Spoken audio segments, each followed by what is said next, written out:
Bismillah, alhamdulillah, wassalatu wassalamu ala rasulillah, ma ba'd. Ikhwati, alhamdulillah, setelah membahas tentang masalah pembagian tauhid 3 macam, bagaimana pandangan-pandangan para ulama tentang pembagian tauhid tersebut. Kemudian telah dibahas pula tentang masalah apakah Allah bertempat atau tidak, apakah Allah berada di atas atau tidak, apakah Allah itu menempati arasy langit atau tidak. Itu juga sudah dibahas dan tiba saatnya kita di halaman 42. Silakan dilihat kitab Intabih halaman 42 pada pembahasan al-halfu bi ghairillah, sumpah dengan nama selain Allah. Kadang ada sebagian orang yang bersumpah demi Allah, demi Rasulullah. Ini bagaimana hukumnya? Karena ada satu hadis Rasul sallallahu alaihi wasallam menyatakan, man halafa bi ghairillahi faqad kafara aw asyraka.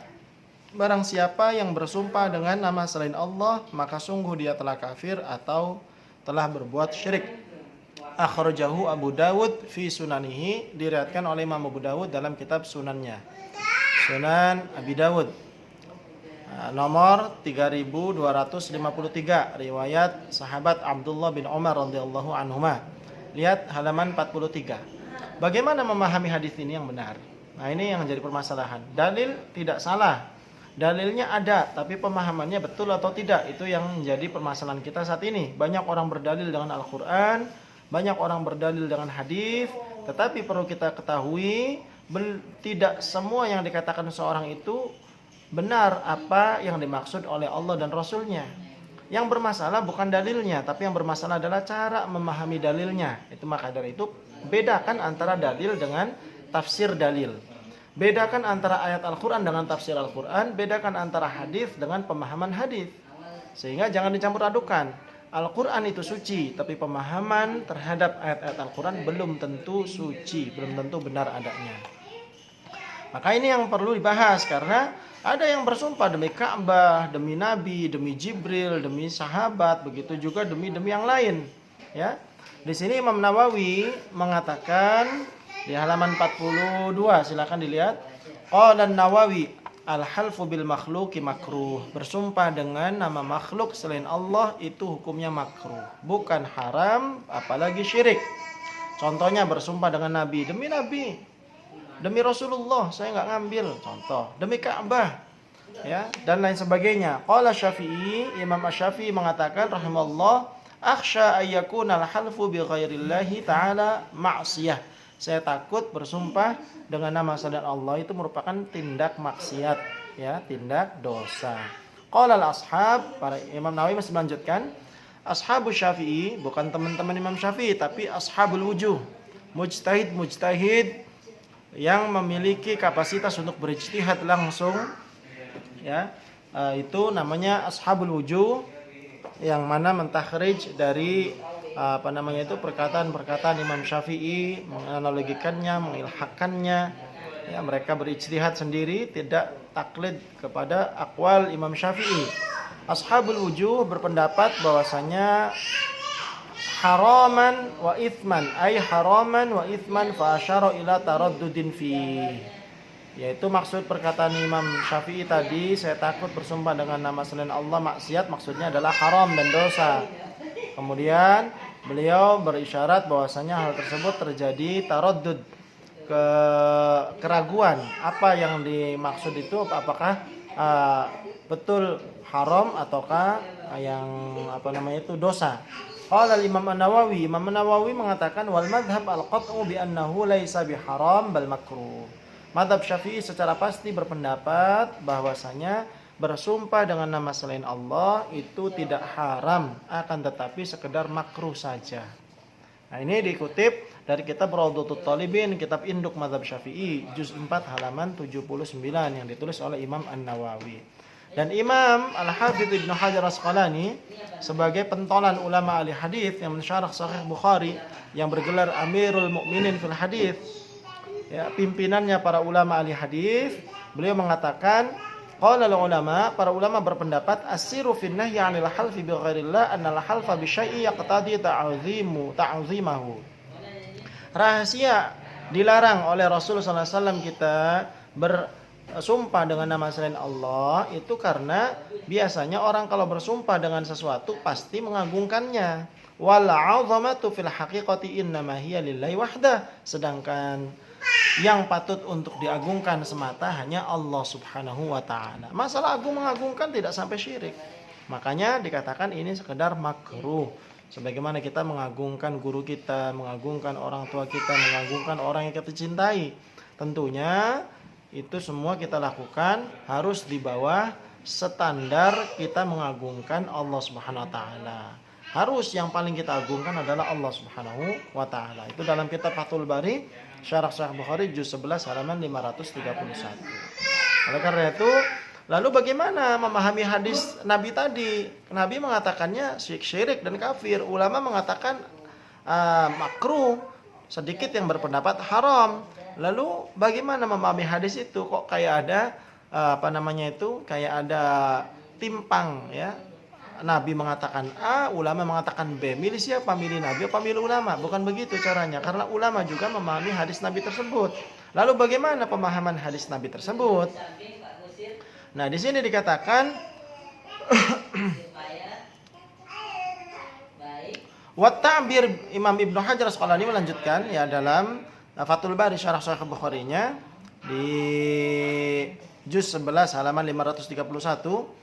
Wa ta'bir biqaulihi faqad kafar aw syaraka lil mubalagha fi zajri wa taghlidhi fi dzalik wa qad tamassaka bihi man qala bi tarhimi dzalik. Kata Imam Ibnu Hajar, ungkapan Nabi dengan kalimat sungguh telah kafir, sungguh telah berbuat syirik itu hanya ungkapan mubalaghah, melebih-lebihkan. Istilahnya itu bahasa hiperbola kalau dalam majas bahasa Indonesianya, melebih-lebihkan saja supaya hal tersebut menjadi peringatan buat umatnya. Itu merupakan suatu tindakan yang tidak baik dilakukan, bersumpah dengan nama selain Allah. Nah, ini juga yang menjadi alasan ulama yang berpendapat haramnya bersumpah dengan selain Allah, tapi tidak dikatakan itu perbuatan syirik ataupun kafir. Oleh karena itu ini bukan sampai membuat orang menjadi murtad, tidak. Imam Ibnu Hajar Al-Haytami mengatakan warwal hakim khabar man halafa bi ghairi llahi faqad kafar wa fi riwayatin faqad asyrak wa hamaluhu ala ma idza qasada ta'zimahu ka ta'zimillahi ta'ala. Imam Ibnu Hajar mengatakan bahwasanya betul bisa jadi kafir dan syirik kalau sampai mengagungkan sesuatu tersebut seakan-akan mengagungkan Allah Subhanahu wa taala. Kalau sekedar kita nyeplos demi demi Rasulullah, bukan dalam arti kita mengagungkan Rasul sebagaimana mengagungkan Allah, ya itu enggak masalah. Ya, fa illam yaqsud dzalika athima 'inda aktsari ashabina. Tidak sampai kafir, hanya saja memang itu berdosa menurut kebanyakan ashabus Syafi'i, para ulama yang mencapai ashabul wujuh dalam mazhab Syafi'i. Kemudian, apakah Imam Syafi'i menyatakan bahwasanya ini judul yang baru, hal nasal al-Imam Syafi'i ala karahatil halfi bi ghairi llahi duna tahrim. Apa Imam Syafi'i menyatakan hanya sekedar makruh tanpa berpendapat haram? Inna musibatan al-yaum anna ba'dun nas yara anna al-halfa bi ghairi llahi syirkun wa kufrun. Musibah kita saat ini banyak orang yang berpendapat mengatakan bahwasanya bersumpah dengan nama selain Allah itu merupakan kekafiran dan kesyirikan. Ini musibah. Walam yaqif inda kaunihi muharraman faqat. Mereka tidak hanya mengatakan itu sekedar haram. Walaqad dzakara al-Imam Syafi'i anna al-halfa bi ghairi llahi makruh wa laysa syirkan.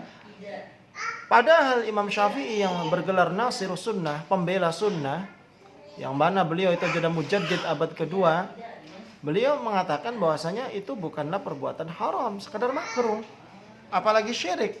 Ya. Faqala fi kitabil Imam Syafi'i mengatakan dalam kitabnya Al-Um, nama nasuhu ma nasahu fa kullu man halafa bi ghairillahi karahat lahu wa khasyat wa karahtu lahu wa khasyitu an takuna yaminuhu ma'siyah wa akrahul iman billahi ala kulli hal illa fi ma kana lillahi ta'ah mithlul bai'ah 'alal jihadi wa ma asybah dzalik. Jadi Imam Syafi'i sendiri mengatakan dalam kitabnya Al-Um, setiap orang yang bersumpah dengan nama selain Allah, saya takut, saya khawatir, ya, saya tidak suka, karahtu, jadi makruh. karohtu, saya tidak suka dan saya takut itu sumpahnya adalah sebentuk maksiat. Nah, kemudian yang terakhir adalah kaifa nafhamu hadis aflaha wa bihi in shadaq. Hadis ini diriwayatkan oleh Imam Muslim dalam kitab sahihnya, Sahih Muslim nomor 110. Imam Nawawi dalam syarah Sahih Muslim mengatakan hadza mimma jarat a'adatuhum, orang-orang Arab itu terbiasa mengucapkan ayyas'alu 'anil jawab anhu an ma'a qoulihi sallallahu alaihi wasallam man kana halifan falyahlif billah. Wa qauluhu sallallahu alaihi wasallam innallaha yanhaakum an tahlifu bi abaikum. Barang siapa yang ingin bersumpah maka bersumpahlah dengan nama Allah. Dan sabda Nabi sallallahu alaihi wasallam, sesungguhnya Allah melarang kalian bersumpah dengan nama bapak-bapak kalian. Demi bapakku, demi buyutku, demi kakekku, itu dilarang.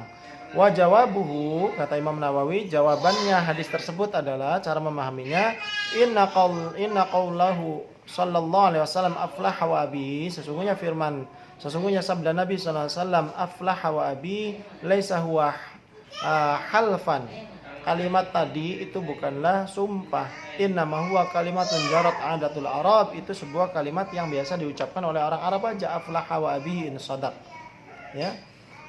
Jadi cuman bahasa istilahnya itu bawaan saja, seperti kita bahasa nah, loh gitu.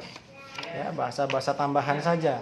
Ghairu qasidah biha haqiqatal halfi, bukan dimaksudkan untuk sumpah. Wan nahyu innama warada fi man qasada haqiqatal halfi, larangannya itu hanyalah ditujukan untuk orang yang kalau berniat sumpah, ada niatan sumpah, lima fihi min i'zamil mahluf.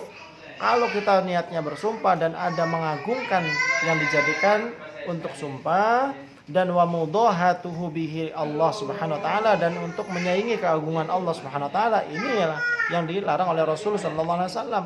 Bahkan kalau sudah menyamakan dengan Allah, cara mengagungkannya bisa sampai kafir dan musyrik. Tapi masalahnya orang zaman sekarang kalau sumpah ya hanya sekedar pepantes hanya sekedar untuk enaknya ucapan saja, menguatkan saja, bukan sekedar untuk mengagungkan. Sumpah itu contohnya gini, kamu tadi pergi ya, demi Allah enggak, itu enggak ada maksud mengagungkan Allah. Sebenarnya dia itu pengen melindungi dirinya. Begitu juga ketika mengatakan demi Rasulullah, enggak, jadi bukan dalam rangka mengagungkan Rasulullah sebagaimana Allah, bukan. Itu hanya sekedar ucapan basa-basi untuk menguatkan jawaban. Nah ini, jadi tradisi di Arab dengan tradisi kita di sini beda. Ya, begitu juga di Arab tergantung niat. Fahadha huwal jawab al-mardi. Nah, kata Imam Nawawi beginilah ya cara memahami yang tepat. Wa qila yahtamilu ayyakuna hadza qabla an-nahyi 'anil halfi bi ghairi ta'ala wallahu a'lam. Menurut sebagian ulama, ucapan aflaha wa bihi in shadaq itu boleh dikatakan sebelum turunnya larangan Nabi sallallahu alaihi wasallam melarang bersumpah dengan nama selain Allah. Tapi itu pendapat sebagian ulama. Selesai pembahasan tentang bersumpah dengan nama selain Allah. Jadi kesimpulannya adalah jangan mudah mengambil kesimpulan dari sematan hadis dengan terjemah hadis, barang siapa bersumpah dengan nama selain Allah maka dia telah kafir dan musyrik. Terus akhirnya dia menuduh orang lain telah berbuat kafir, telah syirik, telah murtad. Naudzubillah tsumma naudzubillah. Untuk memahami satu hadis harus dipahami dari berbagai macam syarah hadis, penjelasan para ulama ahli hadis yang ada di berbagai macam kitab syarah. Dari satu hadis ke hadis yang lain harus dikuasai, dan itu kita tidak bisa sendirian. Maka kita tinggal ambil yang sudah jadi saja dari para ulama yang ahli hadis, Imam Nawawi, Imam Ibnu Hajar, imam yang lain-lain dalam memahami hadis-hadis Rasulullah SAW, dan itu insyaallah lebih selamat. Wallahu a'lam bishawab.